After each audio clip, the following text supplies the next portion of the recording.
बच्चों को दुआएं, बड़ों को सलाम। फ़िज़ा है मेरा नाम। यू वॉचिंग मॉर्निंग विद फ़िज़ा। सबसे पहले तो कुछ इंटरेस्टिंग खबरें हैं, थोड़ी सी मैं आपको सुना दूँ। न्यूयॉर्क से एक खबर है कि फ्रांसीसी सदर जो है ना नाज़रीन, वो ट्रैफिक में फंस गए। अब ट्रैफिक किस वजह से फंसी थी कि जो डोनाल्ड ट्रंप है ना, उसका प्रोटोकॉल लगा हुआ था। तो डोनाल्ड ट्रंप जो थे वो वहाँ से गुजर रहे थे। ये अक़वाम मुत्तहिदा की जो जनरल असेंबली होती है ना, उसका इजलास वहाँ पर चल रहा था। तो ट्रंप साहब वहाँ पे भी जा रहे थे, तो वहीं पर ये ट्रैफिक जो थी ये जैम हो गई और ये साबिक़ सदर वहाँ पे जा रहे थे। तो इनको रोक लिया गया वहाँ पे, ठीक है। और इनको जो है ना अच्छा नहीं लगा, ये गाड़ी से उतरे। इन्होंने पुलिस वालों को जाके बताया कि मैं जो हूँ ना, मैं ख़ुद भी एक सदर हूँ और मुझे जो है ना इसमें जाना है। तो उन्होंने कहा नहीं जी, आपको इजाज़त नहीं है, आपको इंतज़ार करना पड़ेगा। तो उन्होंने वहीं पर खड़े होकर ट्रंप को फ़ोन मिला लिया, ठीक है। और उसके बाद थोड़ा सा एक वो नहीं शुगल मेला जो होता है अंदाज़ में, ट्रंप को फ़ोन मिला के कहते हैं कि जी उन्हें कहा आप कहाँ पे, उन्होंने कहा मैं यहाँ पर हूँ, ठीक है। और उन्होंने कहा कि मैं तो आपका जो ख़ुद का प्रोटोकॉल लगा है ना, मैं उसमें फंस गया हूँ। फिर उसके बाद शायद आगे से पता नहीं ट्रंप ने उनको क्या कहा, वो तो हमें नहीं पता, मगर लगता ये है कि ट्रंप ने उनको भी टरका दिया। उसके बाद फिर वो अपनी गाड़ी में बैठे और जैसे बाकी लोग इंतज़ार कर रहे थे वैसे वो इंतज़ार करते रहे और उनकी गाड़ी को काफ़ी देर रोका गया। और फिर वो अपनी गाड़ी से उतरे और फिर फ्रांसीसी जो सफारत खाना है उसकी तरफ वो जाने लग गए। फिर वहाँ पे वो पैदल वहाँ तक गए और कहने वाले ये भी कह रहे हैं कि ये जो फ्रांसीसी सदर जो है ना, उन्होंने इज़राइल को तस्लीम किया, इस वजह से भी थोड़ा सा इनको तंग किया गया है। अब ये तो बेहतर हम नहीं जानते, मगर जितनी कोई समझ बूझ हमें आई है ये सिचुएशन को देखते हुए तो हमने आपको बताया। मगर खैर ये सिचुएशन थी। अब मुझे लगता है कि ये फ़लस्तीन को तस्लीम करने की सज़ा भी हो सकती है। कल ही हम ये बात कर रहे थे आपके सामने। तो अब ये सज़ा बुरी बात है कि किसी दूसरे मुल्क का सदर जो है वो आपके मुल्क में आया है और इस तरह से आपके मुल्क में उसको आप ये रिस्पेक्ट दे रहे हैं। अच्छा तो नहीं था, है ना? नॉट नाइस, बुरी बात है।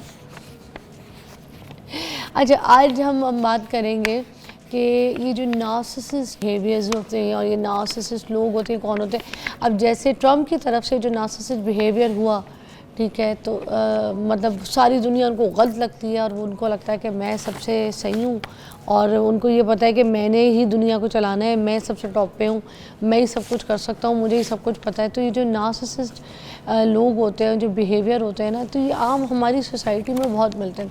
हमारे ख़ानदान में भी कोई होता है, ठीक है, कहीं हमारे ऑफिसेज़ में होता है, कहीं हमारे दोस्तों में ऐसे लोग होते हैं, उठने बैठने वाले लोगों में।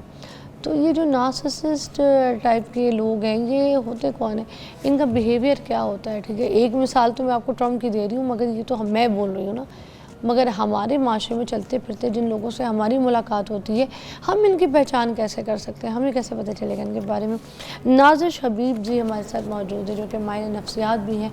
आज इनसे बात करेंगे इसी टॉपिक के ऊपर कि ये जो ख़ुद पसंदी है ये क्या होती है। अस्सलाम वालेकुम। अस्सलाम वालेकुम। कैसी है जी? मैं ठीक हूँ, thank you Fiza for inviting. You looking so pretty. ये आपको पता है चीता प्रिंट तो वैसे ही मेरा फेवरेट है और आपने उसको कैरी रेड के साथ कर लिया है, वो तो और हॉट फेवरेट हो जाता है। Thank you so much. तो ये ख़ुद पसंदी क्या है, ज़रा देखने वालों को समझाइएगा।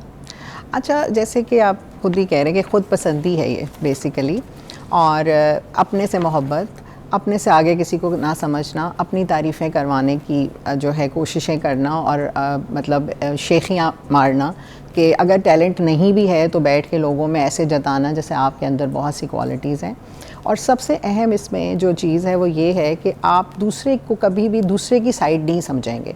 हमेशा आपको लगेगा, जैसे आपने अभी कहा कि ट्रंप को लगा कि वो ठीक है और फ्रांसीसी सदर जो है वो वेट करे, तो मतलब कोई ऐसी बात नहीं है, तो उसमें आप में एम्पैथी नहीं होगी, आप कभी भी किसी दूसरे की साइड को समझ नहीं पाओगे। तो ये नार्सिसिस्ट जो डिसऑर्डर है उसकी क्वालिटीज़ है, नीड फॉर एडमिरेशन है, एम्पैथी नहीं है और बहुत ज़्यादा अपनी तारीफ़ें और अपनी अच्छाइयाँ बयान करना, दूसरों को मैनिपुलेट करना बहुत ज़्यादा, ताकि वो बस आपके इर्द गिर्द घूमते रहें।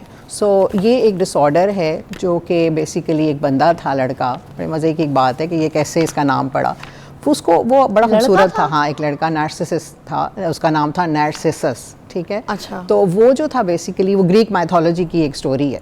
वो अपने पानी में इमेज देखता था और उसे अपने इमेज से मोहब्बत होगी। इस वक्त शीशा नहीं था, ठीक तो है। वो इतनी मोहब्बत करता था उस इमेज से कि ये कितना खूबसूरत है, वो ऑब्सेस था, उसके पास जाके खड़ा हो जाता था।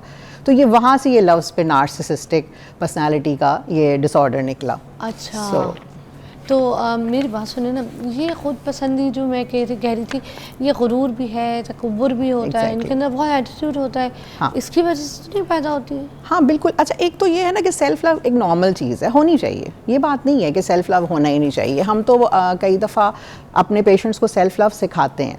अच्छा, अब ये नार्सिसिस्ट जो होते हैं इनका सेल्फ लव बहुत ज़रूरत से ज़्यादा होता है। हर चीज़ जब ज़रूरत से ज़्यादा हो जाए तो वो डिसऑर्डर में बदल जाती है, इतनी कि आप बाकी किसी को कुछ समझ ही नहीं रहे, तो तब ये एक डिसऑर्डर, पर्सनालिटी डिसऑर्डर में चेंज हो जाता है। सो थोड़ा सा मैं इसके बारे में इसका एक साइकिल समझाना चाहूँगी ताकि नाजरीन को भी पता चले और वो जो लड़कियां रेड फ्लैग्स पहचान सकें कि कहाँ हमने इन लोगों से ज़रा थोड़ा सा बच के रहना है, दूर रहना है। तो मैं थोड़ी इनकी वो बताती हूँ कि ये साइकिल में हमें फंसाते कैसे हैं ना, लोगों को किस तरह लेकर आते हैं। अच्छा, ये सब मर्द ही होते हैं? अच्छा हाँ, ये बड़ा ये इंटरेस्टिंग। आपने क्योंकि जब लड़कियों की बात की तो हाँ। मुझे ये लग रहा है कि सिर्फ मर्दों में अच्छा, होता है। वैसे मर्दों में अगर देखा जाए प्रेवलेंस वाकई ही ज़्यादा है। और क्यों ज़्यादा है, माशरे में शुरू से ही बेटों को जैसे बहुत तवज्जो देना, इवन हमारे माशरे में भी कि भाई बोटी उसके लिए रख दो, अच्छे स्कूल में बेटे को एडमिशन कराना है एंड एवरीथिंग। तो औरतों में ये ज़रा कम होता है, लेकिन मैंने औरतें भी देखी हैं। मतलब मैंने अपनी क्लिनिकल प्रैक्टिस में मेरे औरतें भी हैं जिनके मर्द बेचारे अब्यूज़ का शिकार होकर तो हमारे पास आते हैं। तो ये नहीं है कि सिर्फ मर्दों में ही है, अब तो खैर हमारे माशरे में भी औरतें नार्सिसिज्म का शिकार होने लग गई हैं।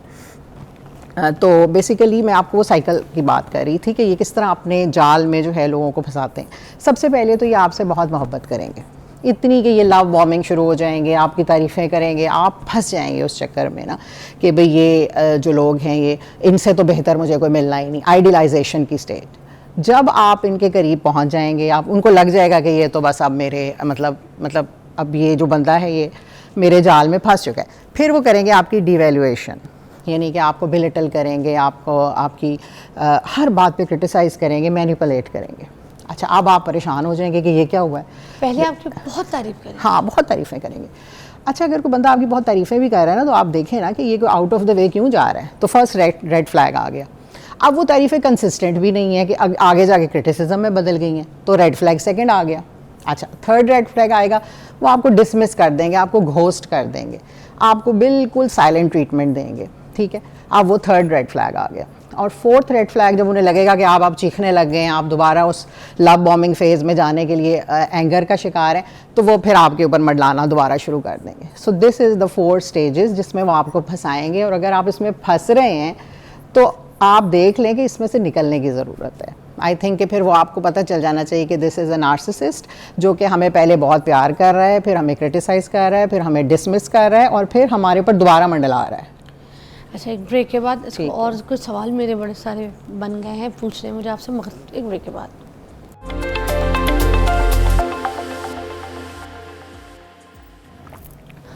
अच्छा, वेलकम बैक। हम लोग अभी नार्सिसिस्ट पर्सनालिटीज़ के ऊपर बात कर रहे थे, तो मैं भी क्योंकि माहिर नफ्सियात हैं तो ब्रेक में भी हम यही बातें कर रहे थे कि मतलब फिर अब अगर जान कैसे छुड़ाई जाए। आप कह रहे हैं ना लड़कियां जल्द से जल्द जान छुड़ाने, कुछ शादियां हो गई हैं, अब वो बच्चे भी हो गए हैं, अब फिर वो औरत कैसे जान छुड़ाएगी? वो क्या divorce he is the reason then? बिल्कुल, आपका बड़ा अच्छा सवाल है, क्योंकि अक्सर ये कहा जाता है ना, वेस्ट से हम बोरो करते हैं कॉन्सेप्ट कि टॉक्सिक रिलेशन है, छोड़ दें, फ़ौरन छोड़ दें।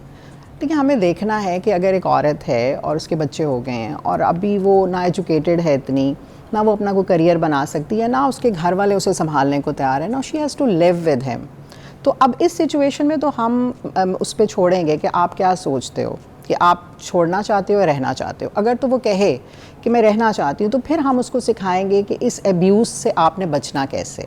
एक तो ये सिनेरियो हो गया।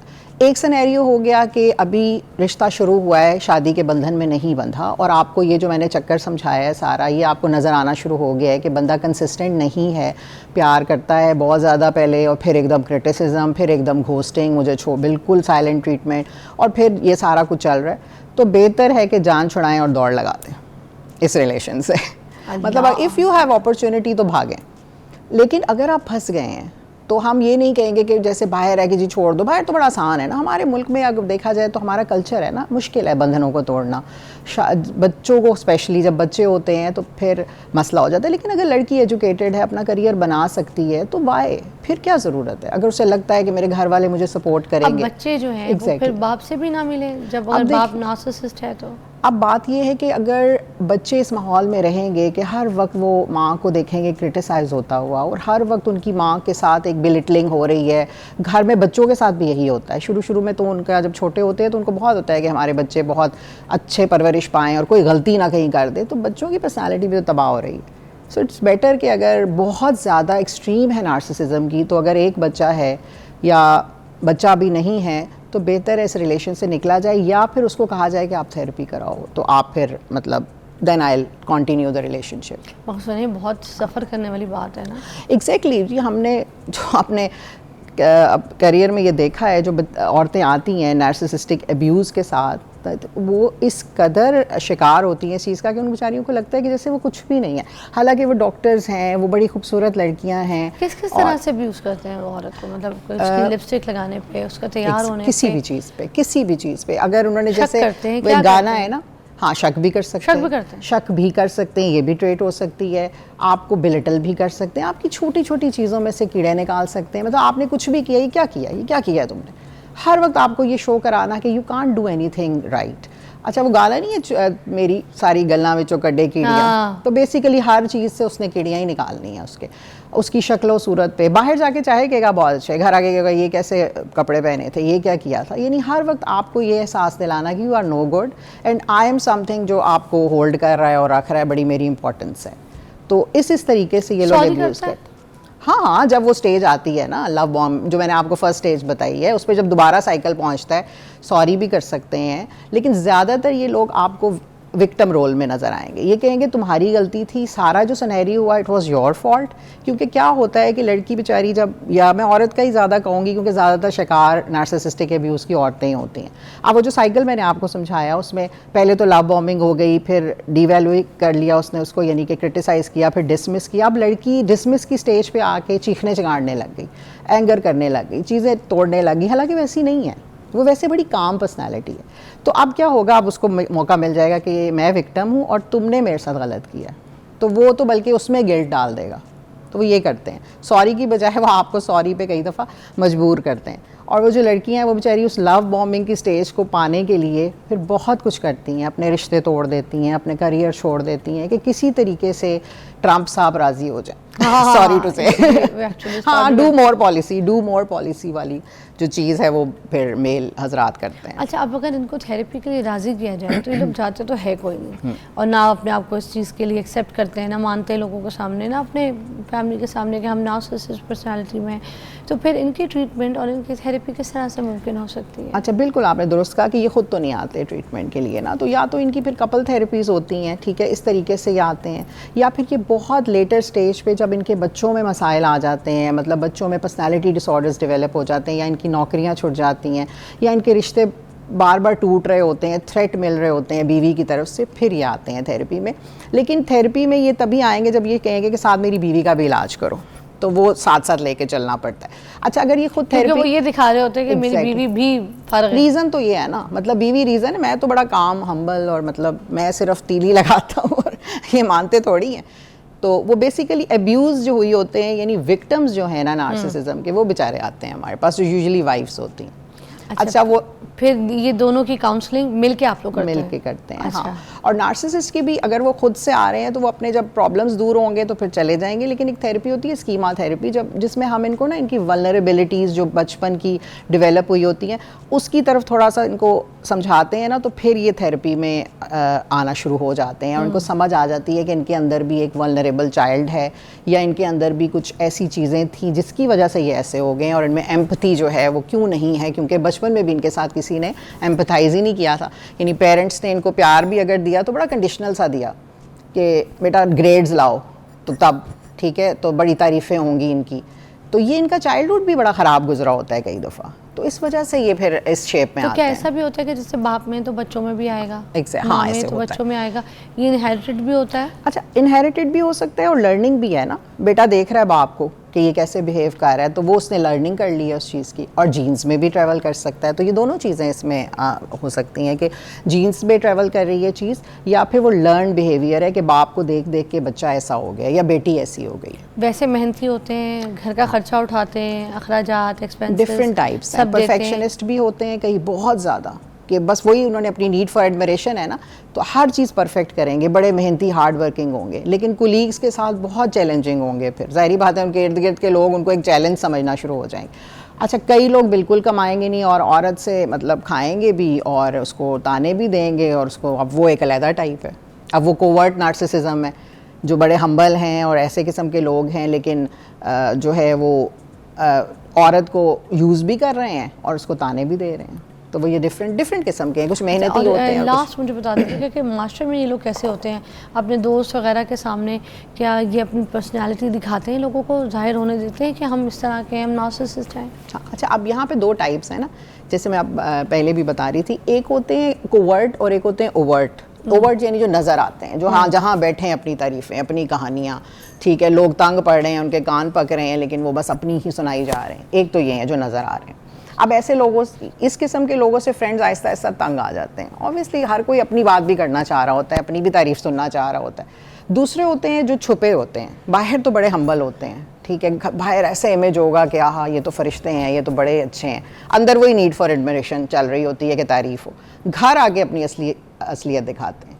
तो इस तरह के दो किस्म के लोग हैं। तो जो पहली किस्म के हैं उनसे तो फ्रेंड्स दूर भागते हैं, तो जो दूसरी किस्म के उनके फ्रेंड्स वगैरह होते हैं, लेकिन घर में सारा उनका गुस्सा सारा घर निकलता है आकर। थैंक यू सो मच, बहुत बहुत शुक्रिया, बड़ा अच्छा टॉपिक आपने एलैबोरेट किया। और मैं आपको बताऊं, हमारे इर्द गिर्द भी बहुत से ऐसे लोग हैं, नार्सिसिस्ट पर्सनालिटीज़ हैं, हम लोग पहचान नहीं पाते। आज हमने इस चीज़ के ऊपर बात करनी है कि ये सैलाब की वजह से जो डिज़ास्टर, ये तबाही होती है इन चीज़ों की, इसको किस तरीके से फैसिलिटेट किया जा सकता है, लोगों को किस तरीके से वापस लाया जाए, कि जब वापस लोग अपने दोबारा मकान बनाएं तो वो किस तरीके से अपने इंफ्रास्ट्रक्चर को बचा सकते हैं। क्योंकि बहुत सारे पुल जो हैं वो टूट जाते हैं, बहुत सारी सड़कें जो हैं वो तबाह हो जाती हैं, उनकी जो दीवारें होती हैं, उनकी जो बेस होती है ना, वो बैठ जाती है ज़मीन के नीचे, और घरों की जो है ना सारी वो दरारें आपको दिखाई दे रही होती हैं। अब उनके अंदर तो रहना सेफ बिल्कुल भी नहीं है। अब उस घर को ठीक किस तरह से किया जा सकता है जब वो सैलाब की जद में पड़ा है, घरों के अंदर तो दरारें हैं इतनी बड़ी बड़ी, तो ये सेफ़ तो नहीं है। अब इसके ऊपर बात करेंगे कि इस पर क्या सोच हो सकती है। हमारे साथ मौजूद है मोहम्मद नईम साहब, जो कि ब्रिटिश पाकिस्तानी हैं और इंटरनेशनल वाटर इंफ्रास्ट्रक्चर और अर्बन डेवलपमेंट के कंसल्टेंट भी हुआ है। तो इनको खुसूसी दावत दी है ताकि आज इन सारी चीज़ों के बारे में ज़रा हम पूछ सकें। अच्छा जी, नईम साहब, सबसे पहले तो मुझे ये बताइएगा कि जो शहर हैं, ये जो इंफ्रास्ट्रक्चर होते हैं जहाँ पे इस तरह के, तो इनमें किस तरीके के इंफ्रास्ट्रक्चर्स को बहुत ज़्यादा नुकसान हुआ है? अस्सलाम वालेकुम वरहमतुल्लाहि वबरकातुहू, और thank you very much Fiza, and अस्सलाम वालेकुम, सुबह बखैर नाज़रीन और सामीन। देखिए, आपने एक बड़ा जो है हार्ट टचिंग जो है ना ये टॉपिक है, सैलाब, फ्लड, और हम शहरों तक महदूद नहीं रहेंगे, जो हमारे कस्बे, देहात और गाँव ख़ास तौर पे हैं, तो हम उनका भी ज़िक्र करेंगे क्योंकि मैक्सिमम डैमेज उधर भी हुआ है और शहरों में भी है। तो इसमें सबसे बड़ा नुकसान तो लाइफ्स का है कि जानें चली गई, और फिर लोगों का सारी ज़िंदगी जो है असासा जमा करके जो घर बनाते हैं वो जो है उन्होंने लॉस कर दिया। फिर उनकी लाइफ स्टॉक हैं, उनकी फसलें हैं जो उनकी आइंदा फ्यूचर की एक हैं, और पूरी एक जनरेशन है अगर कोई माजूर हो गया है। तो ये मल्टीपल जो है वो सेक्टर्स हैं जिससे ये पूरे फ्लड का जो इम्पेक्ट हुआ है, रोड्स हैं, हाईवेज़ हैं, और जिनका अभी लॉन्ग लास्टिंग इम्पेक्ट होगा, लाइफ पे भी होगा साइकोलॉजिकली, और इनको रीबिल्ड करने में भी एक जमा पूंजी पूरे घर की होती है, उसको पूरा सारा रीबिल्ड करने के लिए जो नस्लें लगती हैं।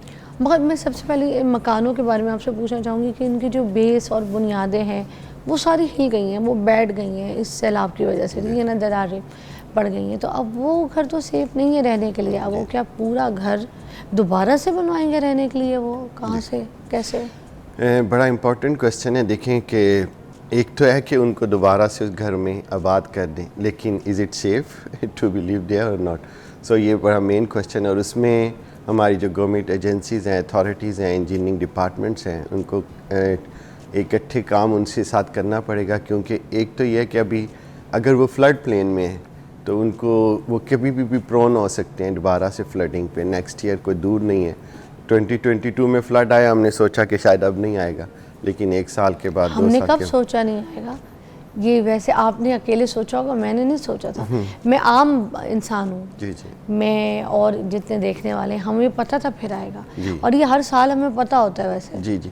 तो ये देखिए हमारी जो अप्रोच है ना एज ए पाकिस्तानी, और वैसे कि हम पे जब कोई चीज़ पड़ती है तो हम जो है रिएक्ट करते हैं, कोई थप्पड़ मारता है तो, या कोई और चीज़, या वज़न डाला तो, मगर हम फिर बाद में ठीक भी हो जाते हैं, अगले साल सब भूल जाएंगे। नहीं भूलने की ये बात साल नहीं है। पूरा भी गुजरना देखें आप, उसके बाद जैसे सैलाब गुजरा है वैसे ये बातें भी गुजर जाएंगी, सब भूल जाते हैं हम। नहीं फिज़ा, बात ये कि भूलने की हद तक ये कि जिसमें मैं अगर इम्पैक्ट नहीं हुआ मैं भूल जाऊंगा, एजेंसीज भूल जाएंगी, गवर्नमेंट भूल जाएगी, इदारे भूल जाएंगे, लेकिन जिसके साथ गुजरी है, जिसका घर तबाह हो मुतासिर गया, जो बंदा है जी, वो जी, नहीं भूलेगा जी, ना, जी। तो बस उनकी ये है। असल जो है ना उनका है। और अभी जो जिस तरह अगर हम बात करें कि अगर मैं कैटेगराइज कर दूं कि हमारी ये जो रिहेबिलिटेशन है और रिकवरी है, ये 3 फेजेस में अगर हम इसको डिवाइड कर लें। 1 तो था इमीडिएट रिस्पांस के लाइफ सेविंग है, लोगों को निकालना है। सेकंड है रिहेबिलिटेशन, अगर उनको कहीं मूव किया हुआ है तो उनको बैक घरों में लेकर आए, उनकी कोई मेडिकल, पानी और कोई स्कूल इमीडिएट स्टार्ट किए जाएँ, बेशक टेंट में किए जाएँ या कहीं पे भी। थर्ड है परमानेंट सोल्यूशन, उसमें है कि आप रिएक्टिव की जगह प्रिवेंटिव, यानी कि लुकिंग फॉरवर्ड लुकिंग आप जो है वो देखते हैं, रिजिलियंस देखते हैं, इन्वायरमेंट देखते हैं। अब ब्रावी फ्लड प्लेन है या और बाकी जो जहाँ पे भी दरियाओं की या नहरों की या कुश्तों के इर्द गिर्द, बन के इर्द गिर्द लोगों की आबादी थी, कि आप दोबारा से उनको उधर ये बात करें कि घरों में अगर दरारें पड़ गई हैं, फाउंडेशन बैठ गई हैं, तो दोबारा उनको वहाँ ठीक कर देंगे और 1-2 साल के बाद फिर ये इवेंट और इंसिडेंट्स हो। तो इस चीज़ों पे हमें सोचना पड़ेगा, करना पड़ेगा, उसके लिए प्लान करके, और फिर उसमें जो लोगों का जितना भी नुकसान है उनको दीवारें बनानी है, फाउंडेशन बनानी है। अब फाउंडेशन अगर वहाँ पे पानी आ गया तो अब फाउंडेशन हमें थोड़ी सी एलिवेट करके वहाँ पे क्योंकि बनानी बेस तो खराब हो गई पड़ेगी। है। जी, बेस करनी पड़ेगी, कंपैक्शन करनी पड़ेगी, थोड़ा सा फ्लड प्लेन या एम्बैंकमेंट करनी पड़ेगी। और फिर हमारे एनालिसिस हैं, आजकल तो देखें डिजिटलाइज वर्ल्ड है, हमारे GIS बेस्ड सिस्टम है और सारा कुछ क्लाइमेट वार्निंग है कि कब से कब चलता है। सबसे बड़ा जो यहाँ पे गैप रहा वो अर्ली वार्निंग का रहा कि लोगों को इंटीमेशन नहीं हुई। जो जनरल जो सोर्सेज थे, लाउड स्पीकर से, मोबाइल से, मैसेजेस से, लोगों को 10 मिनट पहले, 1 घंटा पहले, 2 घंटा पहले कहा कि एवैक्यूएट करें रात को 2 बजे, 3 बजे। तो उसकी वजह से एक बहुत बड़ा जो है कैओस और जो है प्रॉब्लम पूरी फैमिलीज़ के लिए, लोगों के लिए, कि वो कुछ भी अपने साथ नहीं लेके जा सके। और वैसे भी उसमें बहुत सारे लोग इस दुनिया से भी चले गए क्योंकि सेव नहीं कर सके। फिर हमारा जो एड का मेकनिज़म था, आपने देखा ही होगा न्यूज़ में कि वो 2-3 कश्तियाँ उल्टने का वाक़या भी हुआ। तो इस तरह के वाक़यात जो डिसास्टर है, तो उसमें हमें एक एज ए इंटीग्रेटेड अप्रोच के हमने रिलीफ ऑपरेशन कैसे करना है, रिहेबिलिटेशन जो है दोबारा उनको मूव आउट करके, अगर उस घर में मैं ले आया हूँ। यही पूछना है मैंने कि अब अगले साल भी हमें पता है सैलाब आना है, ठीक है, अब करना क्या है, हम किस तरीके से, प्रिवेंशन क्या है, जी जी करेंगे? जी जी। उसमें देखिए 3-4 स्टेप्स हैं। एक तो है कि अगर आप उसी फ्लड प्लेन में उन लोगों को, एक तो है ना जो दरिया के किनारे कच्ची बस्ती है या जो इलीगल रह रहे हैं, तो उन्होंने तो उनका तो वो एक हैबिचुअल है उस चीज़ में, आया उन्हें कच्ची दीवारें बैगी दोबारा बना लेंगे। लेकिन एक पूरा जो आपका इंफ्रास्ट्रक्चर मुतासिर हो गया है, कहीं पे आपके शिगाफ पड़ गए हैं, और उससे अभी हमें उनको फ्यूचर के लिए उनको जो है थोड़ा सा रीबिल्ड करना है। हमने डैम्स के बारे में सोचना है, हमने पानी को जो है बचाने के लिए सोचना है कि कैसे हम सेव कर सकते हैं। फिर हमारी ड्रेनेज है कि तो इन दरियाओं के ऊपर तो डैम बन नहीं सकते सर, ये भी तो देखें। नहीं, डैम्स के उससे मुराद देखें, एक पूरा डैम्स तो तकरीबन 10-20 साल लग जाते हैं बनने में। इमीडिएट जो है आपका ड्रेनेज कैसा है, वहाँ पे आपके जो नाले हैं उससे पहले, बरसात से पहले उनकी क्लीनिंग हो रही है। आपका जो फोरकास्ट सिस्टम है, अर्ली वार्निंग सिस्टम है फ्लड का, उसमें आपका जो है ऑटोमेशन है या नहीं है। GIS सिस्टम में आपने जो मैपिंग करनी है उसमें वो सारा कुछ है। ये नेक्स्ट ईयर तक जो हम चीज़ें कर सकते हैं कि उनकी जो लिस्ट हैं, उनके जो है सारा एरिया का सर्वे है, और ये जो हमारे कुश्ते और बांध कितने टूट गए दरमियान में, हम उनको जो है थोड़ा सा स्ट्रेंथन कर सकते हैं टिल नेक्स्ट ईयर। हमारी जो इंटीग्रेटेड कोशिशें अभी जो थी, लेकिन लैक ऑफ लीडरशिप और इदारे जो है, अभी मैं कल ही अपने एक दोस्त से बात कर रहा था जो एक चैरिटी और NGO चलाते हैं, तो वो इस वक्त भी सिंध में बैठे हैं इसी फ्लड के एरिया में, और उनको वो सर्विसेज दे रहे हैं। तो कह रहे थे कि कोई इंटीग्रेटेड लीड करने वाला नहीं है। PDMA, NDMA, NGOs, government agency, district administration, volunteers, हर एक अपने उसमें कोई एक जगह पे 10 जो है बोरी आटे की दे रहा है, और जो उससे कोई 2 मील अंदर है जहाँ पे एक्सेस नहीं है, उसको कुछ भी नहीं अभी तक मिला। तो इस पर हम अभी डिटेल में बात करेंगे, ब्रेक ले लेते हैं।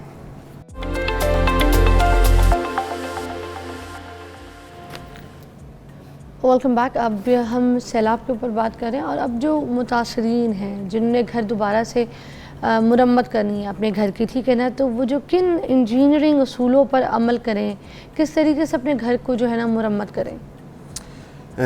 जी, सबसे इम्पोर्टेंट फैक्टर अब जो जैसे हमने ज़िक्र किया था पहले कि 3 स्टेजेस अब जो इसकी रिहेबिलिटेशन की और फ्लड की थी, एक तो एमरजेंसी रिस्पॉन्स था, अब ये सेकंड रिहेबिलिटेशन है कि जो रिपेयर और आपने वो करनी है। तो अब ये तो फर्स्ट तो एक तो असेस करना है। फिर आपने पहले एक बड़ा अच्छा पॉइंट रेज़ किया कि अगर उसकी फाउंडेशंस और दीवारें या कुछ और डैमेज हो गई हैं, तो ये असेस करना पड़ेगा कि जो है पहले उसकी जो बेस है वो दोबारा रीबिल्ड करनी है, या दीवारें हैं, या उसमें कोई और मटेरियल ऐसा यूज़ करना है। क्योंकि अभी देखें, दोबारा से ऐसा आप दोबारा घर बना दें जो नेक्स्ट साल के बाद या 2 साल के बाद फ्लड आए और फिर वो सारा टूट जाए, या वो जो है छत गिर के उसमें कुछ जानें चली जाएं, तो हमें जो है ना इन्वायरमेंटल और resilient flood resilient material use करने पड़ेंगे। उसमें कंक्रीटिंग है, उसमें जो ब्रिक्स की यूज़ करने का है, उसमें जो फाउंडेशंस हैं, उसकी जो कंपैक्शन है कि कैसी सॉइल है और कहाँ पे बना रहे हैं, और फिर उसकी रूफ़ कैसी है कि कैसे आप बना रहे हैं, कैसे नहीं कि पानी आने से, और फिर उसका ड्रेनेज है कि पानी आता है तो डायरेक्टली उसमें आ जाएगा घर में या उसकी फाउंडेशन में। तो इन सब फैक्टर्स को जो है कंसीडर करना पड़ेगा, और इसमें सबसे बेसिक रोल जो है इन एजेंसीज़ का है, गवर्नमेंट के इदारों का है, लोकल गवर्नमेंट का है, पंजाब गवर्नमेंट का है, नेशनल गवर्नमेंट का है, कि जो उनके इंजीनियरिंग इंस्टीट्यूशंस हैं, क्योंकि लोगों के पास इतनी कैपेसिटी और कैपेबिलिटी नहीं है कि वो अपना असेस करें, और फिर उनकी हेल्प है कि जो उनको इमीडिएट जो फाइनेंशियल है स्टेज बाय स्टेज आप दे सकते हैं कि अगर फाउंडेशन बना लें तो उनको पैसे दें। और ये जो नहीं, अच्छा, वैसे जिधर सैलाब आया है, जिनके घर बिल्कुल डूब गए, बर्बाद हो गए, तबाह हो गए, तो अब वो क्या करें? वो वहाँ से मूव आउट अगर करते हैं तो उनकी तो ज़मीनें वहीं पर है ना, वो तो वहाँ से निकल भी नहीं सकते, तो फिर वो क्या करें? उन्होंने घर भी तो वहाँ पर बनाना है, मुरम्मत भी अगर करनी है तो उसी करनी है, तो फिर किन चीज़ों का जो है ना उन्होंने ख्याल करना है कि वो जब दोबारा मुरम्मत करें तो उनको वो इशूज़ ना आए? देखिए, मुरम्मत एक बड़ा कॉमन सिंपल सा वर्ड है, लेकिन अब इसकी जो एक्सटेंट है कि वो मुरम्मत कितनी है, वो फाउंडेशन है, या अगर दीवारें कमज़ोर हो गई उसको सारा दोबारा गिरा के बनाना है, और उसकी छत है तो वो डैमेज हो गया, या ऊपर का फ्लोर है, या पानी जब थोड़ा सा आया तो वो सारा अंदर आ गया, ड्रेनेज नहीं था, उसी में से सारा पानी आ गया, वो उसका बाहर का जो रोड्स है, इन सब को इकट्ठा काम करना पड़ेगा। रोड से सारा पानी अंदर आ गया, मसलन एक दोस्त की है जो बेसमेंट में सारा पानी आ गया, उसका सारी चीज़ें उधर थी वो सारी डैमेज हो गया, वो इतनी स्मेल है कि वो उसको यूज़ नहीं कर सकते, सब डैमेज हो गया।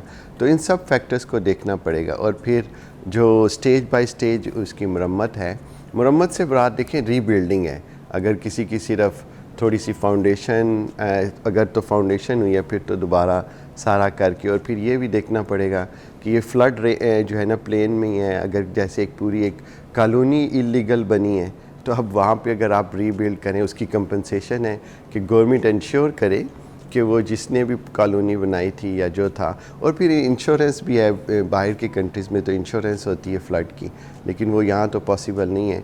लेकिन यहाँ तो जो सबसे गवर्नमेंट के पास भी तो इतना फ़ंड नहीं है, इतना पैसे नहीं है, फिर वो सारी चीज़ें कैसे मुमकिन होंगी? जी, गवर्नमेंट के पास पैसे नहीं है। इसमें देखें ना 4-5 मुख्तलिफ इदारे हैं, एक गवर्नमेंट एजेंसीज़ हैं, एक NGOs हैं, एक कम्युनिटी बेस्ड हैं, एक आपका जो बाहर कितने सारे लोग बैठे हैं, millions of Pakistanis, international aids हैं, इंटरनेशनल डोनर्स हैं, और फिर इसके जो रिस्ट्रक्चरिंग के हैं सारे इदारे हैं, इंटरनेशनल भी और नेशनल भी, बाहर से फ़ंड्स जो है, जैसे हमें बाहर से हम लोग फ़ंड्स जमा कर रहे हैं आपस में जो ओवरसीज़ पाकिस्तानीज़ हैं, इन सब से मिलकर गवर्नमेंट जो है देखें एक फोकल पॉइंट के तौर पे काम करती है फ़िज़ा।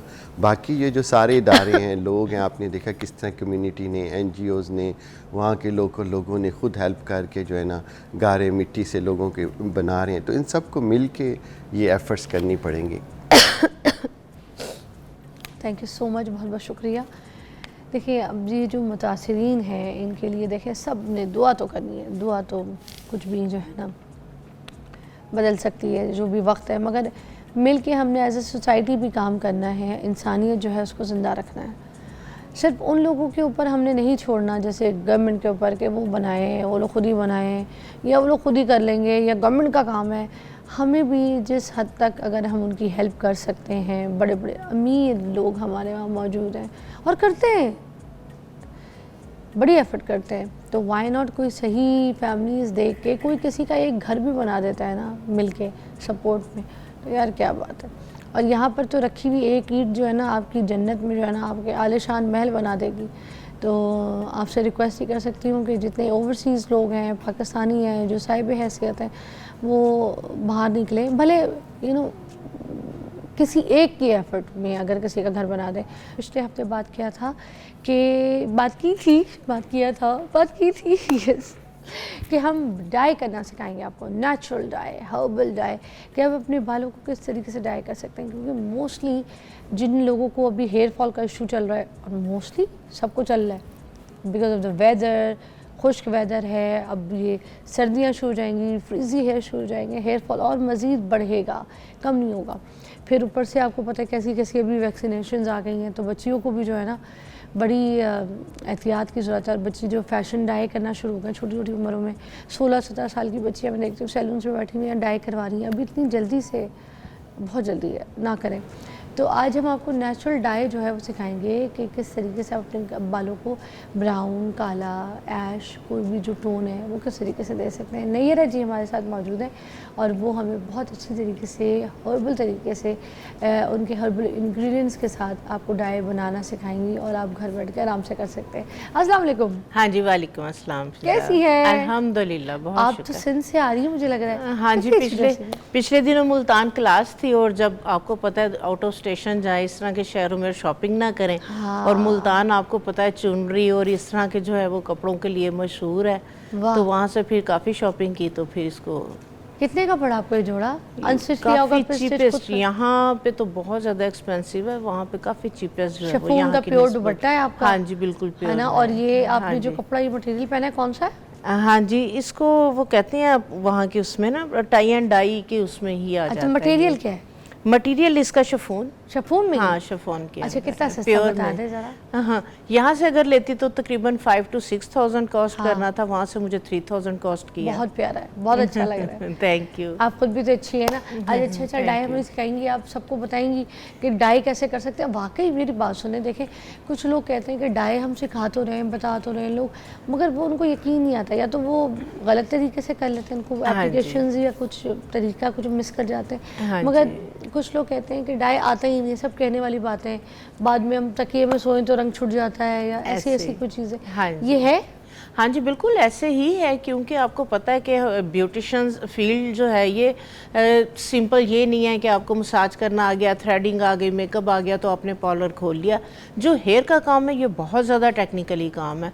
तो जिन लोगों ने इसकी जो है वो प्रॉपर ट्रेनिंग नहीं ली होती, वो क्या करती हैं, ब्लीच घोलती हैं, लगाती हैं और चलें जी, उसके ऊपर समझ लगी, कोई कलर लगा दिया, नहीं समझ लगी तो सिंपल कट डाउन करके और कंडीशनिंग वगैरह करके, स्ट्रीक्स में भी यही चीज़ें चल रही होती हैं। उसमें ये होता है कि क्यूटिकल्स तो आपने बॉन्ड्स को तोड़ देते हैं, आप क्यूटिकल्स को खोल देते हैं, तो बाद में उसको जो है वो आपने बालों को जो है वो आपने वापस जो है वो उनके बॉन्ड्स को, क्यूटिकल्स को बंद किस तरह से करना है, कौन सा कलर आपने निकाला है, क्या डिपॉजिट करना है, तो ये थोड़ा सा जो है वो टेक्निकल पॉइंट्स होते हैं। तो कोशिश करें जब आप हेयर का काम करें तो किसी अच्छे सैलून पे जिसकी ट्रेनिंग जो है वो अच्छे इंस्टीट्यूट से हुई हो और जो एक्सपीरियंस्ड हो इस काम में, उनके पास जाएं। ठीक है, बिल्कुल आपने बात सही कही कि कलर करवा के आते हैं, टॉवल पे लग रहा है, बाथरूम में गए हैं, बाल धोए, नहाए हैं, शावर लो तो रंग निकल रहा है, कपड़ों पे लग रहा होता है, बिल्कुल इसी तरह, जबकि इस तरह से नहीं होना चाहिए। तो वो बस वहीं पे आ जाता है कि इंफॉर्मेशन की और जो ट्रेनिंग है उसकी जो है वो प्रॉपर ट्रेनिंग नहीं ली हुई होती इन चीज़ों की। तो आज इन्हीं इश्यूज़ को जो है वो हम ट्रीट करेंगे, क्योंकि मोस्टली जो है वो ख़वातीन स्ट्रीक्स करवा लेती हैं, कट डाउन करवा लेती हैं, कलर चेंज करवा लेती हैं, 2-3 कलर डाई वॉश के बाद कलर जो है वो लिफ्ट कर जाता है, अजीब सा जो है वो ऑरेंज और रेड और अजीब सा कॉपर सा जो है वो पिगमेंट जो है वो निकल रहा होता है। तो वो फिर उस पर कई दफ़ा हिम्मत नहीं पड़ रही होती कि दोबारा सैलून जाएं, फिर 2-4-5 हज़ार लगेंगे। तो आज की जो है वो जो सेगमेंट है हमारा स्पेशल है ही इसीलिए, इसी तरह की मैं चीज़ें लेके आई हूँ, हम हर्बल होम रेमेडीज़ कि जो आपके इर्द गिर्द आसपास चीज़ें हैं और आपके बालों में कौन सा आपने कलर करवाया है या अभी आपने केमिकल ट्रीटमेंट नहीं करवाई, केमिकल ट्रीटेड हेयर नहीं है, आप चाह रहे हैं कि मैंने किसी फंक्शन में जाना है तो टेम्परेरी मेरे बालों में महागनी टोन आ जाए, मेरे बालों में जो है वो थोड़ा ऐश की टोन आ जाए, या कट डाउन या कलर करवाया हुआ है, अब कॉपर ऑरेंज आ रहा है, हिम्मत नहीं पड़ रही सैलून की, तो घर के अंदर ही हमारे किचन में कौन सी ऐसी चीज़ें हैं जिन्हें हम यूज़ करके हम अपना जो है वो कॉपर या ऑरेंज टोन है उसको हम किस तरह से न्यूट्रलाइज कर सकते हैं, ख़त्म कर सकते हैं, या ऐश में जा सकते हैं, या ब्लॉन्ड में हमने कैसे जाना है। या ऐसे बुज़ुर्ग हजरात हैं कि जिन्हें कोई भी डाई वगैरह सूट नहीं करती, एलर्जीज़ जो है वो हो जाती हैं, बहुत ज़्यादा स्वेलिंग हो जाती है, तो वो इस तरह के जो बुज़ुर्ग हजरात हैं वो क्या करें, वो डाई को किस तरह से यूज़ करें। उसके बाद आजकल हमारे यंग जो जनरेशन है उन लोगों में ये बहुत ज़्यादा इशू आ रहा है कि उनके अभी एज नहीं है बट उनके जो प्रीमेच्योर ग्रेइंग जो है वो हेयर हो रहे हैं, तो वो अभी से डाई यूज़ नहीं करना चाह रहे और करनी भी नहीं चाहिए। तो वो कौन सी इस तरह की चीज़ है जो बना के रखें और उसको डेली बेसिस पे यूज़ करें, वो सेफ़ भी हो, उनके जो ग्रे हेयर आ गए हैं उनको जो है वो किस तरह से ब्राउन के अंदर ले जाएं, और उनके कुछ लोग हैं जिनके ग्रे हेयर भी हैं, बाल भी गिर रहे हैं, जेंट्स हजरात खासकर बहुत रूट्स वीक हो गई हैं, तो कौन सी हमने ऑर्गेनिक ऐसी हेयर डाई बनानी है जो न सिर्फ आपके बालों की ग्रोथ को बेहतर करे, आपके बालों का जो कलर है ग्रे आ रहा है, सफ़ेद हो गए हैं, वो अगर आपने ब्राउन में या ब्लैक में लेके जाना है किस तरह से करें, वही चीज़ आपके बालों की रूट्स को कैसे मजबूत करे और बालों को कैसे बेहतर करे। हमारे साथ उधर चले, ये सारे नुस्खे बताएं, हम एक ब्रेक लेते हैं, वहाँ पे सेटअप आपको दिखाते हैं और एक एक करके जो है ना चीज़ें हम आपको सिखाएंगे। आप एक कॉपी पेंसिल ले लें, एक एक चीज़ लिखना शुरू कर दें इस ब्रेक के बाद।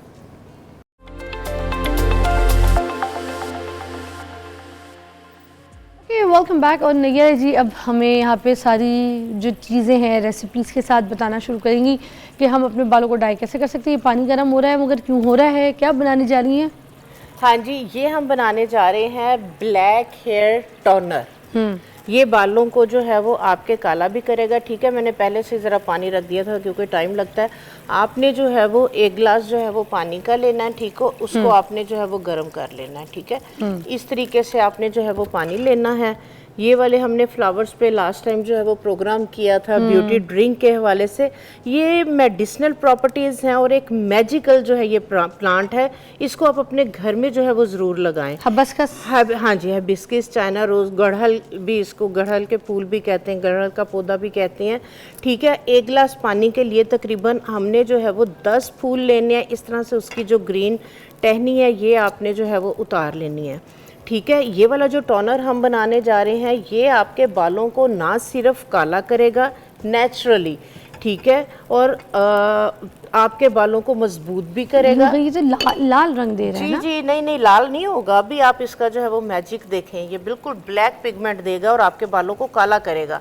ठीक है, 10 फूल डालें और तकरीबन 10 से 15 हम इसके अंदर जो है ये लौंग डालेंगे। ठीक है, अच्छा। लौंग आपको पता है बालों के लिए कितने जबरदस्त इसके जो है वो रिजल्ट हैं, जल्द के लिए भी, हाँ, स्किन के लिए भी, बालों के लिए भी, आपकी बालों की रूट्स को जो है ये मजबूत करता है और आपके जो है वो स्कैल्प के लिए, ओवरऑल आपके बालों के लिए जो है ये बहुत ज्यादा बेनिफिशियल है। मैंने अपने मेकअप फिक्सर में भी लौंगे डाली हुई हैं, आपको पता है? जबरदस्त। मैंने अपना जो लोशन है हाँ उसके अंदर भी रात को ना मैं रख देती हूँ लौंगे, और तकरीबन ½ टीस्पून के करीब इसके अंदर हम जो है वो कलौंजी डालेंगे। अच्छा। कलौंजी ये भी आपको पता है इसके अंदर जो है वो ऑयल का कंटेंट होता है, ये आपके बालों को ना सिर्फ मॉइस्चराइज करेगा बल्कि आपके बालों को जो है ये ब्लैक टोन भी देगा। अच्छा, ठीक है, इसको हमने ये देखें, ये सारे फूल जो हैं वो अब तकरीबन वाइट हो गए।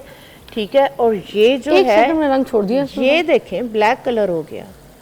ये देखें, ये आपने इसको तकरीबन 4 से 5 मिनट के लिए बॉईल करना है। हाँ। ये आपका बिल्कुल जो है ये देखें, मैं घर से बना के लेके आई हूँ क्योंकि वो ठंडा होने में टाइम लगता है ना। ये देखें, ये मैं घर से बना के लेके आई हूँ। ये देखें, ये बिल्कुल जो है ये इसका ब्लैक जो है वो पिगमेंट है, वाह, ब्लैक टोनर। ये देखें, ये देखें, इस तरह से जो है ये बिल्कुल जो है ये आपका एक ब्लैक टोनर जो है ये रेडी हो जाएगा। ये सिर्फ 3 चीज़ें डाली हैं। अगर आपके बाल जो है वो बहुत ज़्यादा गिर रहे हैं, झड़ रहे हैं, आप चाह रहे हैं कि आपके बाल जो है वो गिरना और झड़ना रुक जाए, हाँ, बाल वो भी आपको लंबे पता भी हों, मसला है तो हो ही रहा है। हाँ जी, तो उसके अंदर आप फिर थोड़ी सी जो है वो रोजमेरी भी ऐड कर लें। अच्छा, क्योंकि रोजमेरी क्या काम करता है? हेयर फॉल के लिए? हाँ जी, बिल्कुल, रोजमेरी हेयर फॉल के लिए जो है ये बहुत ज़बरदस्त है और हेयर ग्रोथ के लिए। और देखें इसका अरोमा कितना ज़बरदस्त। हाँ, इसमें से भी आ रहा है। हाँ जी, उसमें से भी आ रहा है, ये रोजमेरी का है। ठीक है, ये जो आपने लौंगे डाली है, ये काला रंग उसकी वजह से, कलौंजी की वजह से नहीं हुआ है? नहीं नहीं, कलौंजी की वजह से। और ये जो हमारे हिबिस्कस के फ्लावर हैं इनका वायलेट पिगमेंट आता है। इसको जब हम पकाते हैं, ये देखें वायलेट हो गए ना, तो हमारा असल में जो बाल का पिगमेंट है वो ब्लैक नहीं है, वो वायलेट है। आप अगर जो है वो कट डाउन, अगर आप थोड़ा सा जो है वो, जो लोग जानते हैं बालों को, जब हम कट डाउन करते हैं तो इसके अंदर से जो टोन निकलती है वो आपकी वायलेट निकलती है। ठीक है, अच्छा। तो ये वायलेट और उसने कलौंजी ने जो है वो इसको एक ब्लैक जो है वो टोन दे दी है। और जो हमने तो टोनर में रखना है उसको छानना है बाद में, जैसे आपने हाँ इसको- जी, बिल्कुल। ये देखें, ये मैंने इसको जो है वो, ये देखें, ये डाला हुआ है। इसी में से मैंने इसके अंदर जो है वो थोड़े से मेथरे भी ऐड कर दिए हैं। ठीक है, मेथरे आपको पता है कि बालों के लिए बहुत अच्छे हैं। कितना अच्छा हाँ ब्लैक कलर और खूबसूरत सा, हाँ जी, इसको- बरगंडीश ब्लैक है। हाँ बड़ा जी, प्यारा। तो ये आपका जो टोनर है ये रेडी है। ये आपने बाल धो लिए, टॉवल ड्राई कर लिए। ठीक है, इसको आप डेली बेसिस पे जो है वो यूज कर सकते हैं। अच्छा, रूट्स में, बालों में, रूट्स में, लेंथ में, एंड में लगा लें। वो बच्चे के जिनके अभी बाल जो है वो ग्रे हो रहे हैं और अभी डाई नहीं लगाई और डाई लगाना भी नहीं चाह रहे, उनके लिए भी ये बहुत बेहतरीन है। जिनके जो है वो हेयर फॉल हो रहा है उनके लिए भी ये बेहतरीन है। और वो बुजुर्ग हजरात जिनको एलर्जीज वगैरह हो जाती है और वो बाल डाई करना चाहते हैं तो ये डेली बेसिस पे इसको जो है वो स्प्रे कर सकते हैं। अब मसला ये आ जाता है कि रोज बनाया नहीं जाता, इतना टाइम नहीं है कि हम रोज बनाएं। आपने क्या करना है, पंसारी की दुकान से सोडियम बेंजोएट, अच्छा, सोडियम बेंजोएट प्रिजर्व है, वो हमारे जैम, जेली, केचप, जितने शरबत वगैरह है उसके अंदर डलता है, उसको प्रिजर्व करने के लिए, शेल्फ लाइफ को बढ़ाने के लिए। अच्छा। तो आप इसके अंदर सोडियम बेंजोएट जो है वो पंसारी की दुकान से ले आए। 1/4 टीस्पून, अगर 1 गिलास बनाया तो 1/4 टीस्पून आपने सोडियम बेंजोएट, जब ये ठंडा हो जाए इसमें डाल के आपने रख देना। ये आपका काउंटर पे 6 महीने भी पड़ा है तो इसने खराब नहीं होगा। वाह। अदरवाइज जो है ये तकरीबन 8 से, अगर आप सोडियम बेंजोएट नहीं डालते तो ये 8 से 10 दिन तक जो है वो यूज करेंगे, दोबारा फ्रेश बनाएंगे, क्योंकि इसमें से कंटेमिनेशन हो जाती है तो हल्की सी जो है वो इसमें से स्मेल आने लगती है। अच्छा। हाँ जी, तो आप अगर चाह रहे हैं कि हम इकट्ठा ही बना के रख लें महीने के लिए, 1.5 माह के लिए, तो आप इसमें एक चुटकी सोडियम बेंजोएट की आराम से आपको पंसारी की दुकान से और इससे बाल काले आना भी शुरू 100%। ये नहीं, देखिए, काले आना शुरू नहीं होंगे, वो इंटरनल अगर आपके कोई भी इशू वगैरह चल रहे हैं तो उस वजह से, कोई भी डेफिशिएंसी आयरन की है या कोई भी विटामिन्स वगैरह की, तो डेफिशिएंसी की वजह से अगर बाल आपके ग्रे आ रहे हैं या आपका जेनेटिक है, आपकी ख़ानदानी जो है वो ये चीज़ें चल रही हैं, या जिन लोगों को बहुत नज़ला ज़ुकाम फ्लू रहता है उनके भी दिमागी कमज़ोरी की वजह से भी बाल सफ़ेद आते हैं, तो वो ये है कि उसके लिए मैं जो है वो आप लोगों के साथ इंशाल्लाह शेयर करूँगी कि जिन लोगों को नज़ला ज़ुकाम बलगम है और उसकी वजह से बाल सफ़ेद आ रहे हैं, तो मेरा आजमूदा जो है वो नुस्खा जो कि मैंने बना के रखा हुआ था, अपने बच्चों को भी खिलाया, खुद भी खाया, तो वो भी इंशाल्लाह ताला नेक्स्ट शेयर करेंगे। ठीक है, तो ये जो आपके बाल वाइट हो गए हैं उसको आहिस्ता आहिस्ता, ये जो है वो पहले थोड़ा सा ब्राउन में लेके जाएगा, लाइट ब्राउन होगा और आहिस्ता आहिस्ता ये डार्क ब्राउन में आ जाएगा। ज़बरदस्त। एक ब्रेक लेंगे, ब्रेक के बाद और भी जो रेसिपीज़ हैं, नुस्खे हैं, वो आपके साथ शेयर करते नहीं। हम हेयर डाई के बारे में बात कर रहे हैं, बालों को काला करने के लिए, और बालों की जो बेनिफिशियल चीज़ें होती हैं उनके ऊपर हम आज डिस्कस करें। मगर एक और चीज़ मैं साथ साथ कहने लगी थी कि आप लोग जब हमारे पास इस तरह से हर्बलिस्ट आते हैं लोग, तो आप अपनी फरमाइश हमें बताया करें सोशल मीडिया पे या फिर कॉल करके, आप हमें मैसेज करके बताया करें कि आप किस टॉपिक पे चाहते हैं कि हम आपको जो है ना कोई ऐसा नुस्खा या कोई ऐसा आइडिया या कोई ऐसी चीज़ रेमेडीज़ जो है वो आपको यहाँ पे सजेस्ट करें, क्योंकि आपके हिसाब से ही हम ये अपने शो और कंटेंट को चलाते हैं। तो जो चीज़ आपको लगती है कि अभी बहुत ज़रूरी है और कहीं से आपको नहीं समझ आ रही, कोई बना नहीं पा रहे, तो वो प्लीज़ हमें बताया करें, ठीक है, ताकि हम आपके लिए वो चीज़ें जो है ना वो तैयार करें और हम आपको बताएं उसकी रेमेडीज़, क्योंकि हर्बलिस्ट जो है वो आपके साथ, आपकी सोच के साथ, आपकी परेशानी के साथ ही आपकी चीज़ की रेमेडी यहाँ पे बताएंगी। अब क्या बताने लगी है? हाँ जी, वो बुज़ुर्ग हजरात के जिन्हें मेहंदी की आदत है तो वो मेहंदी लगाते हैं। जेंट्स हजरात हैं, दाढ़ी पे जो बुजुर्ग हैं दाढ़ी पे भी लगाई हुई होती है और बिल्कुल कॉपर और ऑरेंज जो है वो उनकी टोन होती है, तो वो खुद चाह रहे होते हैं कि नहीं ये रेड ना लगे, ये ऑरेंज ना लगे। तो आपके लिए बहुत ज़बरदस्त। मगर एक चीज़ मैं इसमें ऐड करती हूँ, मेरी ना अम्मी, जब मेरे बाल, मैं नई नई शोबिज़ में आई थी, मेरे बाल काले से आते हैं ना, तो अम्मी हमें क्या करती थी कि ना मेहंदी लगवाया करती थी सर पे। आई डोंट नो उसके अंदर कौन से इंग्रेडिएंट्स डालती थी क्या, मगर बालों में ना सिर्फ एक शाइन आती थी, कलर कभी नहीं आया, बाल काले ही रहते थे, मगर उससे खूबसूरती और धूप में जाओ ना हल्की सी चमक आती थी। ये कभी नहीं होगा लाल और कॉपर और यूं। तो अब मैं लगाती हूँ तो कॉपर हो जाते हैं, तो मैं तो अब नहीं लगाती क्योंकि डाई भी नहीं चढ़ता फिर उसको ऊपर। हाँ, ऐसे ही है। फिर बिल्कुल ब्यूटिशियंस वरना सैलून मना करते हैं क्योंकि ये मेटालिक डाई है, वो कोटिंग हो जाती है, तो डाई नहीं तो वो फिर उस पर डाई नहीं आती क्योंकि कोटिंग हो जाती है ना। तो जो मोटा या काला बाल होता है उस पर अगर आप डायरेक्ट ऐसे हिना लगाओगे तो शाइन जरूर आएगी, रेड और कॉपर टोन नहीं आएगी। सिल्की भी हो जाते थे, सिल्की भी हो जाते थे। उसमें इस तरह की चीजें जो है वो अंडा ऑयल इस तरह की चीजें मदर्स डालती थी, दही वगैरह डालना। मैं बात कर रही हूँ वो बुजुर्ग हजरात के जिनके बाल व्हाइट हो गए हुए हैं और वो अपने सफेद बालों में लगाते हैं, ऑरेंज और कॉपर टोन आती, रेड टोन आती, और वो नहीं चाहते कि हमारे बाल जो है वो रेड और कॉपर लगे। तो आज के बाद आपने क्या करना है, जब भी आपने मेहंदी बनानी है, ठीक है, ये देखें जिस तरह से ये मेहंदी है, मेहंदी अगर आप बना रहे हैं, अगर आपने जो है वो 2 टेबलस्पून जो है वो आपने मेहंदी का लिया है, इसके अंदर आपने 10 कतरे, ये जो आपके लॉन्ड्री में यूज होता है नील, लिक्विड नील, ठीक है, ब्लू पिगमेंट, ब्लू कलर, 10 कतरे आप इसके अंदर जो है वो 2 टेबलस्पून अगर आपने मेहंदी ली है, 10 कतरे या 1 चाय की चम्मच के बराबर। ये वो है जो बच्चों के कपड़ों को साफ करने के लिए, जी, सफेद कपड़ों को जो है वो उजला करने के लिए जो है उसमें पिलाहट आ जाती है और उसको जो है वो व्हाइट करने के लिए ये डालते हैं। ये बिल्कुल सेफ है, कोई केमिकल वगैरह नहीं है, ठीक है? एक ब्लैक, हाँ जी बिल्कुल, एक ब्लू पिगमेंट है और वाटर के अंदर इसको जो है वो डिसॉल्व किया होता है। आपने इसके अंदर जो है वो इस तरीके से ब्लू, आपका जो नील है, चाहे पाउडर फॉर्म में है चाहे लिक्विड फॉर्म में है, ठीक है? इसको देखें, क्लोज करें इसको, ये दिख रहा है, ये नीला दिख रहा है। आपने इसको जो है वो डाल लेना है। इससे क्या होगा कि ये आपकी जो ऑरेंज और कॉपर टोन आ रही है उसको न्यूट्रलाइज कर देगा यार। हाँ, ये उसको न्यूट्रलाइज कर देगा जो ऑरेंज और कॉपर पिगमेंट है, क्योंकि हमारी जो हम ब्यूटिशियंस जब कोई भी कट डाउन वगैरह स्टिक्स करती हैं तो जो ऑरेंज और कॉपर टोन आ जाती है उसको न्यूट्रलाइज करने के लिए हम वायलेट कलर या पर्पल कलर जो है वो यूज करते हैं। मैं नाम नहीं लेना चाह रही, आर से इसका नाम आता है और ये वो नील है। हाँ जी, बिल्कुल बिल्कुल बिल्कुल।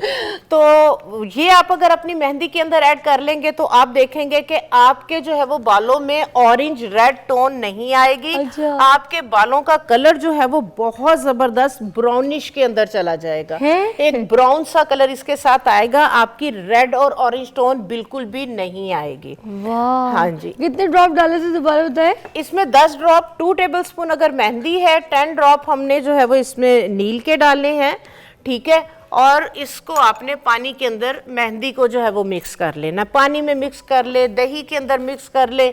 आपको अंडा सूट करता है, आपने अंडा डालना है इसमें, आप अंडा डाल लें। आप ऑयल डालते हैं इसमें, थोड़ा सा इसके अंदर ऑयल डाल लें, जो जो चीज़ें आप ऐड कर रहे हैं कर लें। लेकिन वो बुजुर्ग हजरात, मर्द या ख़वातीन जिनके बाल सफ़ेद है, मेहंदी लगाते हैं, ऑरेंज और रेड कॉपर टोन आती है और वो उन्हें अच्छी नहीं लग रही होती, उस समय नहीं लगती, क्या करें, तो जो है नील कपड़ों वाला वो आप थोड़ा सा डाल लें, बिल्कुल सेफ है, कोई ऐसा वो केमिकल नहीं, अगर वो केमिकल ख़राब हो तो आपके कपड़ों को भी जो है वो ख़राब करे।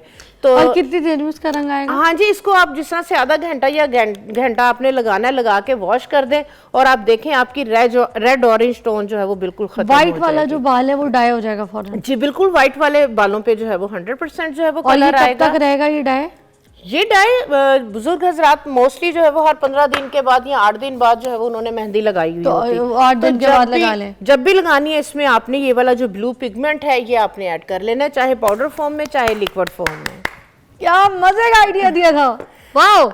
अच्छा, इस तरह की बच्चियां, इस तरह की खवातीन जो स्टिक्स डाई करवाती हैं, ठीक है, उस टाइम तो बड़ा ऐश में उनको जो है वो कलर चला जाता है, ग्रीनिश गोल्ड में चला जाता है, 2-4 वॉशेस के बाद, जैसे हम बात कर रहे थे, दोबारा से उसमें से ऑरेंज और बड़ी येलो, बड़ी वो गंदी सी टोन आ जाती है, तो दोबारा से जो है वो पार्लर में जाना पड़ता है, वो फिर डाई लगाती हैं उसको एंटी येलो करने के लिए, ब्लू या वायलेट कलर या ग्रीन कलर यूज करती हैं, तो 1,500-2 हज़ार रुपया लग जाता है। तो इस तरह की बच्चियां और खवातीन जो अपना कलर जो है वो लाइट करवाती हैं और जिनको गोल्डन, ऑरेंज, कॉपर टोन नहीं चाहिए, आपके घर में जो भी आप वाइट शैम्पू यूज कर रहे हैं या कंडीशनर यूज कर रहे हैं, इसके अंदर भी आप इसी तरह से आप देखें, नो येलो शैम्पू कितने महंगे मिलते हैं। अच्छा, ये ब्लू शैम्पू ये है? जी जी, नो येलो शैम्पू कितने महंगे मिलते हैं, तो वो कोई रॉकेट साइंस नहीं है, सिंपल थ्योरी है। आपने ये मेरे पास हेयर कंडीशनर है, यही कलर होता है। जी, ये आप कंडीशनर के अंदर जो है वो अच्छी कंपनी का जो है ये ब्लू नील जो है, ठीक है, ब्लू पिगमेंट, तो ये आपका नो येलो आपका जो है वो कंडीशनर रेडी है। चाहे इसको शैम्पू में डाल लेंगे तो नो येलो शैम्पू आपका बन जाएगा, और कंडीशनर में अगर आप डाल लेंगे तो इसको आप 5 से 7 मिनट लगा के रखें। ये आपकी ऑरेंज कॉपर टोन, अगर आपने फुल डाई करवाया हुआ है, आपने बड़ा अच्छा ऐश ब्लॉन्ड कलर करवाया था लेकिन वो ऑरेंज में चला गया, कॉपर में चला गया, और इस तरह का कि बहुत ज्यादा अजीब सा गंदा सा कलर, तो आप ये लगा लेंगे, ये ऐश में आपका ऐश ब्लॉन्ड के अंदर ये आपका ले जाएगा। इतने महंगे आते हैं जिन लोगों ने स्ट्रीक्स करवाई हैं ऐश की, बहुत और महंगे ऐश मिलते के लिए हैं। वो बार बार वो जाना पड़ता है, क्या कहते हैं उसको, न्यूट्रलाइज करवाने के लिए, बिल्कुल हाँ। डीपिगमेंट करने के लिए। तो ये वाला जो सिंपल शैम्पू अगर 300 रुपए का मिल रहा है और वो आपको 1500-2000 कॉस्ट करता है। तो मुझे सच्ची सच्ची बताएं, शैम्पू के अंदर यही डला होता है? जी, यही डाला होता है फिजा जी। मैं आपको पता है कि मेरा सैलून भी है, 30 साल से टीचर भी हूँ और अपना ब्रांड भी चला रही हूँ, इसलिए वो सीक्रेट्स आपको दे रही हूँ कि जो हम अपनी प्रोडक्ट में जो है वो यूज कर रहे होते हैं। और सुने, कभी कभी वो शैम्पू अवेलेबल भी नहीं होते, अवेलेबल भी नहीं होते, शॉर्ट हो जाते और हैं। बाल अगर हम किसी और शैम्पू से धो लें तो वो फिर पीले लाल अजीब, बिल्कुल डैमेज हो जाते हैं। जो लोग ऐश की टोन की स्ट्रीक या डाई लेते हैं तो वो जैसे नॉर्मल शैम्पू यूज कर भी रहे हैं तो ये रेकमेंड होता है कि आपने हफ्ते में एक बार तो इस्तेमाल करना है नीला शैम्पू, नीला कंडीशनर, दोनों में से कोई भी, दोनों में से कोई तो उसमें आर के ब्रांड के नाम का जो नील है वो डाल लें यार, वाह। दोनों डिब्बा डाला थी। हाँ जी, इसके बाद जो है वो सल्फेट फ्री, जी जी, सल्फेट फ्री जो है वो शैम्पू जो है वो भी बहुत ज्यादा महंगे होते हैं। आपने स्ट्रीक करवा ली, डाई करवा ली, आपने रिबॉन्डिंग, इस तरह की जो भी चीजें आप करवा रहे होते हैं, तो सल्फेट फ्री शैम्पू अगर नहीं अवेलेबल, आपने क्या करना है, सिंपल, ये मैंने क्या किया है कि रीठों का जो है ना ये पाउडर लिया है, ठीक है, ये रीठे आपको पता है ये सोप नट होता है, झाग बनाता है, इसको आपने पाउडर लेना है, ठीक है, पाउडर को आपने भिगो दिया, ठीक है, ये देखें, ये हमने इसका रीठों का पानी ले लिया, और ये मेरे पास है ग्लिसरीन, ठीक है। तो ग्लिसरीन का मैं एक मैजिक आपको जो है वो दिखाती हूँ। हमने क्या करना है, ये ली है ग्लिसरीन तकरीबन 4 टेबलस्पून, अच्छा। और ये आपको पंसारी की दुकान से इजीली मिल जाएगा। क्या?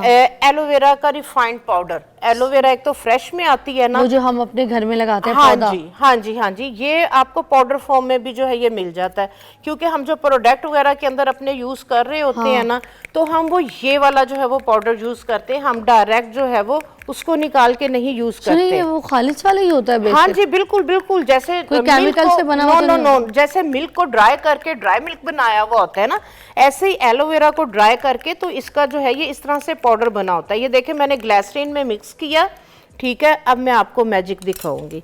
ये आपने ग्लिसरीन में मिक्स करके आपने रीठों के पानी के अंदर आपने इसको जो है ये डाल लेना है, ठीक है। ये आपका जो है वो बिल्कुल लिक्विड ही, जिस तरह से बाजार का आपका शैम्पू होता है, ये आपका उस तरह से शैम्पू जो है ये रेडी हो जाएगा। अच्छा, ये देखें, ये देखें, ये लिक्विड बन गया आपका, बिल्कुल जिस तरह से शैम्पू होता है। ये आपका जैसे जैसे डिजोल्व होगा, ये चम्मच के साथ दिखाएं, ये देखें, ये देखें, ये देखें, जेली बन गई। वाह, ये देखें, ये देखें, यस। और ये ग्लिसरीन के आपका साथ ग्लिसरीन, ये सिर्फ 3 चीजें, रीठों का जो है वो पाउडर, उसका पाउडर पानी का हमने पानी। लिया, हमने ग्लिसरीन के अंदर एलोवेरा जेल को मिक्स किया, और ये आपका सल्फेट फ्री बेहतरीन वो वाला शैम्पू है जो आपके बालों को मॉइस्चराइज करेगा, नरिश करेगा, गिरते हुए बालों को रोकेगा। क्योंकि जो आम शैम्पूज हैं, जो आम शैम्पूज है वो आपके बालों के मॉइस्चर को निकाल लेते हैं। सुने, आप इसका ब्रांड बनाए ना, इसको शैम्पू बेचे ना। हाँ जी बिल्कुल, मेरी बहुत आपने इसका शैम्पू चीजें- बनाना है, ये बिल्कुल, बेचना है। बिल्कुल। अच्छा, पता है हम क्या है, सुस्त है, हम काहिल है, हम हाँ चीजें जी। देख लेते हैं मगर हमसे बनती कोई नहीं है। हम कहते हैं बनी बनाई मिले, हम खरीदें और शुरू कर दें। हाँ जी। मगर अल्लाह की कसम, ऐसी चीजें अगर हम इस्तेमाल करें ना, तो हमें कोई केमिकल वाले नुकसान ना हो, हेयर फॉल ना हो, हम खुद परेशान जी। खुद आप अपने आप इसको को करके अगर रखा 6 माह या साल या 1.5 या 2 साल वही के फिर वही लिए डालना है इसके प्रिजर्व अंदर। करना चाहते हैं और इसको सेल करना चाहते हैं, आप इसमें सोडियम बेंजोएट, ये आपको आराम से पंसारी की दुकान से मिल जाएगा, उसे के प्रिजर्व दे दे। तो इतने के अंदर अगर आप 1/4 टीस्पून ग्लिसरीन के अंदर ही साथ ही सोडियम बेंजोएट मिक्स करके इसमें डाल देते, ये आपका साल 1.5 साल तक इसकी शेल्फ लाइफ है। इसको बनाए, भाई, सेल तो करें, जो और ज्यादा बना के आप गिफ्टिंग भी होम करें। बेस अगर कोई औरतें काम भी अपना करना business चाहती हैं तो करना उनके चाह रही business हैं। के लिए भी आइडिया। हाँ जी, ये थैंक देखें। यू सो मच नैयरा जी, बहुत आला। आज की टिप्स तो मुझे बहुत अच्छी लगी हैं, सारी की सारी बहुत अच्छी Thank हैं। you. आप भी ट्राई करें, अपनी ज़िंदगी को बेहतर बनाएं, खूबसूरत बनाएं, अपने बालों को अच्छा बनाएं। आज मेहंदी वाला जो ये नुस्खा था, ये भी नंबर 1 था, शैम्पू वाला भी और कंडीशनर वाला भी, और ये जो ब्लू डाल के जो फिल्म बताई है ना, वाह, छा गई आप। खुदा हाफिज़, अपना बहुत ख्याल रखिएगा। टिप्स एंड ट्रिक्स ही होते हैं बस।